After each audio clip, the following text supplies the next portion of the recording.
It's easy to look around and notice everything wrong in your city. In this podcast by Every Neighborhood Partnership, join Grace and Andrew as they invite friends, activists, pastors, leaders, and city workers to discover what's good in the neighborhood. Join us for insightful conversations that will encourage you to see your city and its people in a new way.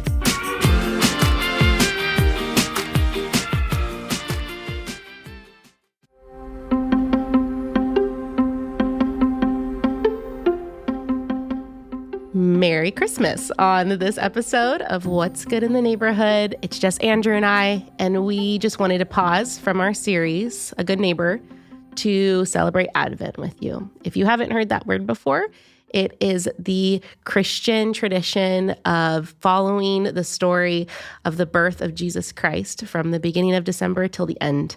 And then we step into Epiphany, into the new year, but we're just going to talk about how can we today slow down and celebrate the season? Andrew and I share a couple stories of what we do with our own families, but also hopefully some encouragements about how you can be inspired to also step into gratitude as well.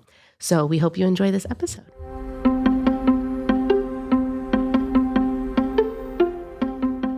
Welcome to What's Good in the Neighborhood. My name is Andrew. I'm Grace. Oh, hey, Grace. We're breaking in for a little special episode here. Yeah. What's coming up? Christmas is like 6 days away. It is here. Yeah, we are officially in the season. So we wanted to just stop and pause from our Good Neighbor series and acknowledge the season that we're in on the traditional Christian calendar, but also in general, everyone's feeling it, that Christmas is right around the corner. Yep. And we got some feedback from the episode Grace and I did as we introed our neighbor series too, that and I hadn't really thought about it. We've never really done just you and I talking. Like we always have guests, which is awesome and is one of my joys and why we wanted to do this podcast. Mm-hmm. And also there's probably moments that we could just do Grace and I chat. Yeah. So, yeah. People like us, which is cool. Who would have thought? Yeah. Who would have thought? Yeah. So we just wanted to kind of slow down, pause and reflect on, not only what the Lord is teaching us, but maybe if you're like us, you're feeling the hurry of the season. I have 2 kids, you have 4. So there's a million things to do. I just saw a really funny TikTok that was schools now have added so many celebrations. And events on already a very busy season. And each of them, as a parent, you have to buy something for, attend. Yes. It's a whole thing. Yeah. I think maybe just a starting question then, as you come into Christmas, what are the things, so we'll probably do a little bit of just practical, what are any fun family traditions? What do you do to make the season special? And then also, it's a season of historically the Christian church has called it Advent. So what also do you do to just anchor yourself, your spirituality? What does that look like? So first, what do you guys do? How do you try and approach the season as a parent, yourself as a family? Yeah. Couple years ago, I'm not a huge decorator in my house. For a lot of seasons, but for Christmas, I go all out. And so it's a thing. So I have lots of tubs and collect every year. In the office, it's just before Thanksgiving, Grace already put on Christmas music, which I also don't know how I feel about. I said, I'm not in agreement here. I am a Christmas lover. I will make everyone in my orbit love Christmas with me. It's a big deal in my house. It's the biggest holiday for sure. And I think for me, it's how can we make this the best time of year, and constant conversations around it's not just about the gifts, but it's about the people and how can you, love your family, show them your gratitude, but also the gratitude that we have in our own Christian tradition of that we believe that Jesus came down as a little baby. And for the month of December, we get to stop and pause and reflect on the journey that he took to be with humanity. And so I'm trying to make a big deal out of little things. So we do like, my girls are little, so we do like hot cocoa parties. Okay. Like most December nights. Okay, every night. They're it. like marshmallows. Yes, But it's like, let's make this awesome. Yeah. Like, let's enjoy getting to be together and sharing. At this point, it's essentially Matt and I just swapping stories about who we believe that Jesus is. And hopefully our girls are catching a little bit of that as the season rolls on. What about you guys? Yeah, I am a hard Thanksgiving. Then we start. So just with our family schedule, this Thanksgiving we're going to be gone, and Denise is like, "We could decorate this week." I'm like, "No, it's not even Thanksgiving yet." My house is completely decorated, by the way. But we hit it hard. We do really enjoy it, and I think just as man, I'm 40. I think also as I get older, you realize like these seasonal rhythms. Like I don't think as a kid you felt it or understood it, but like the seasonal rhythms are also just to be embraced. And so to like lean in to like, all right, this is what we do as it gets to spring and to summer and to fall and now to winter. I think those just help us mentally, emotionally. And so I think, going, changing the environment and your house looks totally different, right? From now till January.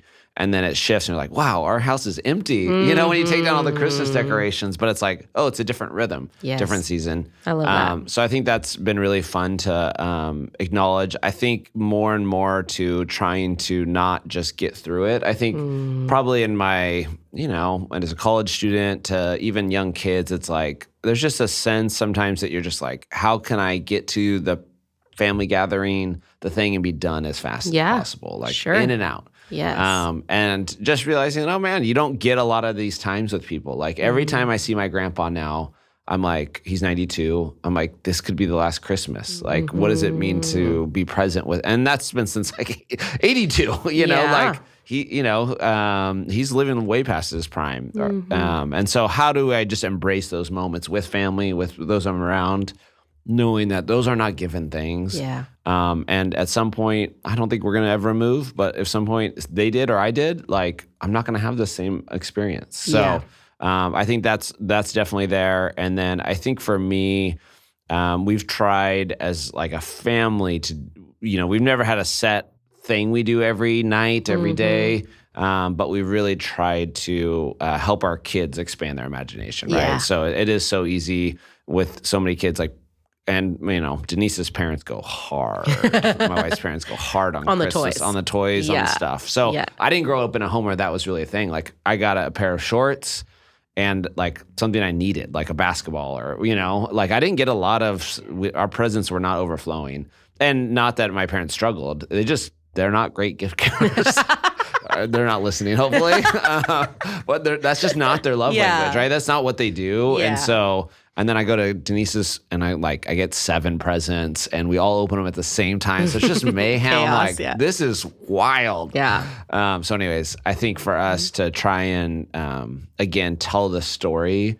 And that's what I do love about the Advent stories different things we've done, because you don't start with just Jesus. You start with a people waiting. You start with darkness. You start with, we want hope. We don't see it currently. We feel like there's darkness around us. We're waiting for a savior. We're waiting for a Messiah. Who is that to come? Yeah. And you start back from Genesis and go forward. So we've done some little devotional things where it's a card that they color in, or we hang up on the tree. And so we've tried things here or there. And I think I don't feel bad about that. Everything strikes differently, but I think trying to help our kids feel that, hey, there's now day 20, now day 22. We're leading up to this thing. Yes.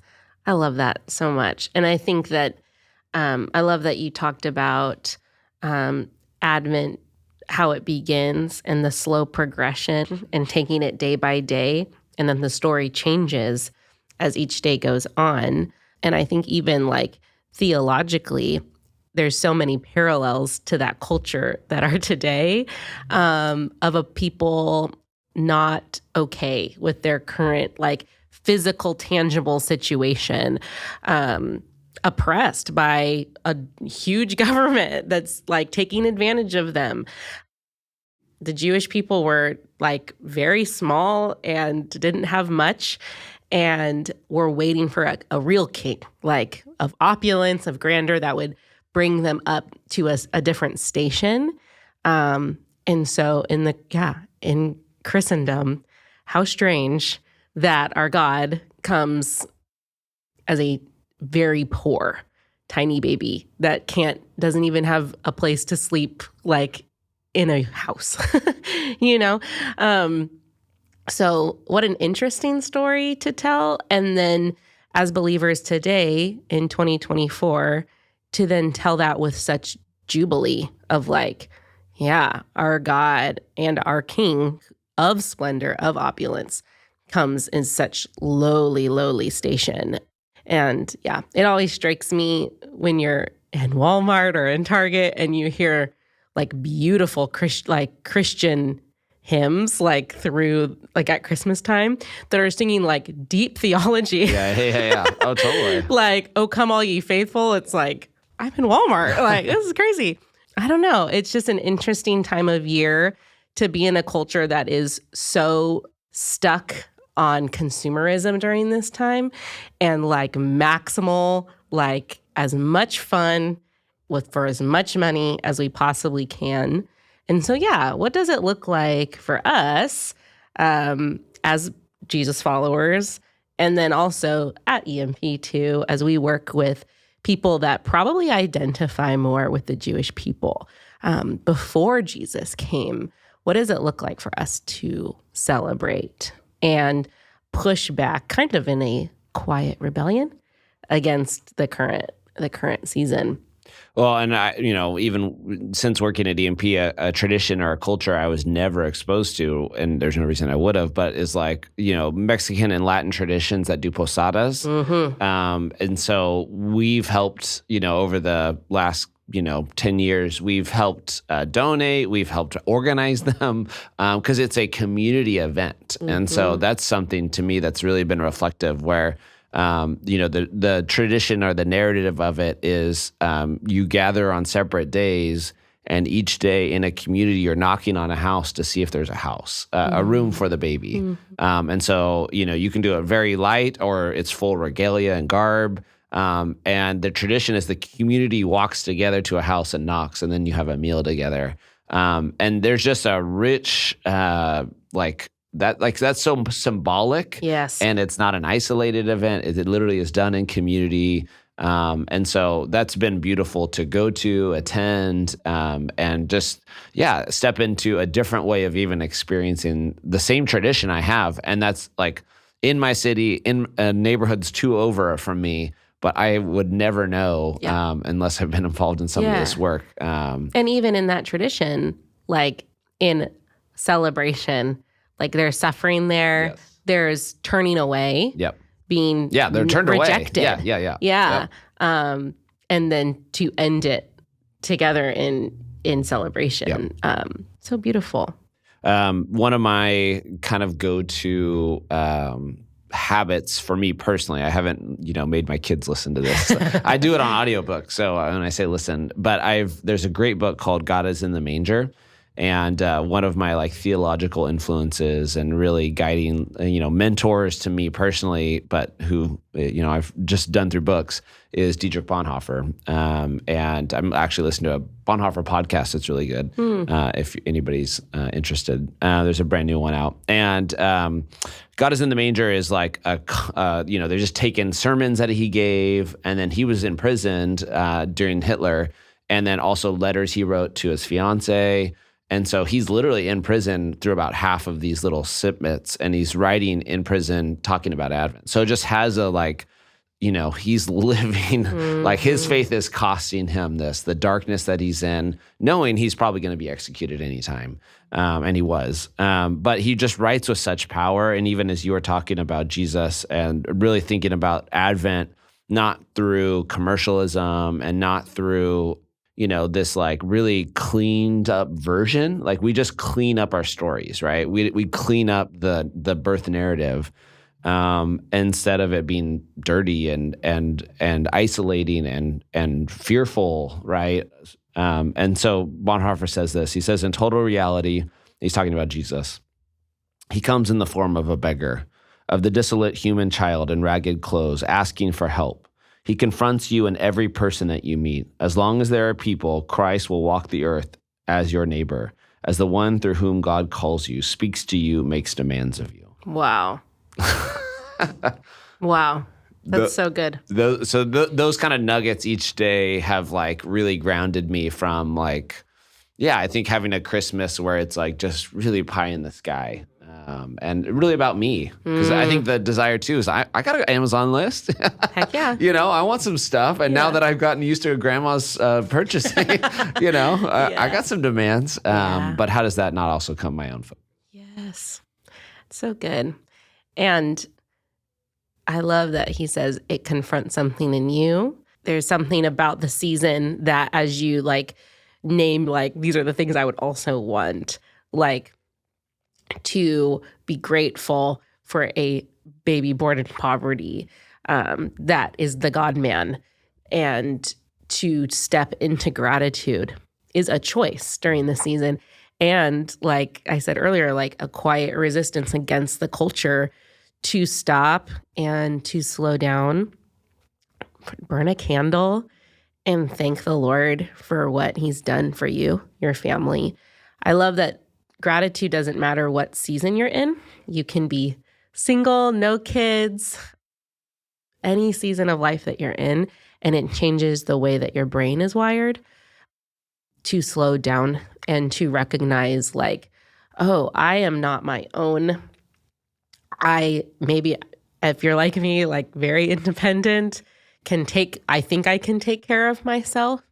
And to recognize like I'm a needy person and there's a story that allows me to step into it, invites me into it.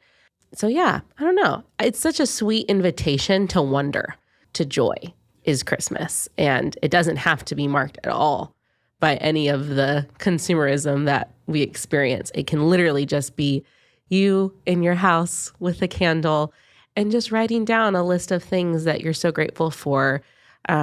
So that as we end out a year, too, of 2024, December ends and we step into a brand new one, you can process what happened this year for you. What stood out? What was hard? What would you like to leave behind in 2024? And not to be cheesy, but like leave it at the manger. He's inviting you to that. There's an invitation to long suffer and wait. And as he arrives, you get to leave it and go into newness of life, right? Yeah, because even before the story, right, when we pick up Jesus, like there's a 400-year gap of silence from God to his people. Yes. So I think like there's always a recognition and a reminder that, you could still be leaving Advent in silence and feeling like, I have not heard from God. Yes. Where are you? Things feel very bleak and alone and isolated. But like that's actually the story of God's people. And even for the next 30 years, right? Like Jesus doesn't come on the scene for another 30 years at least. And so there's still a gap of years. That's 3 decades, of like folks still waiting. Somebody got the glimmer. Somebody heard about this birth, but like very few did. And so you could still be in that, you could leave Advent in that season, but it's a reminder that like hope is born, like hope is alive. One of the things Bonhoeffer also says, he says, Advent creates people, new people. And I think that invitation to be like, all right, well, I allow this traditional story I've heard a million times to hit me in a new way, like some new facet, some new reading, some new insight that goes like, this is still the message I need today. Like this new season, the season I've gone through is going to speak new today, and new in this, this next 2025, I love that so much. I wanted to share a little blessing as we close. Yep. From one of my favorite author of mine, Anne Voskamp. But she says about Advent, surrender the pressures of the season, surrender the imposed overwhelm, surrender all the impossible expectations, surrender all the soul-crushing hustle and bustle, and simply surrender to the Spirit and the wonders of his grace. We don't have to capture any spirit of the season. We simply get to surrender to the Spirit.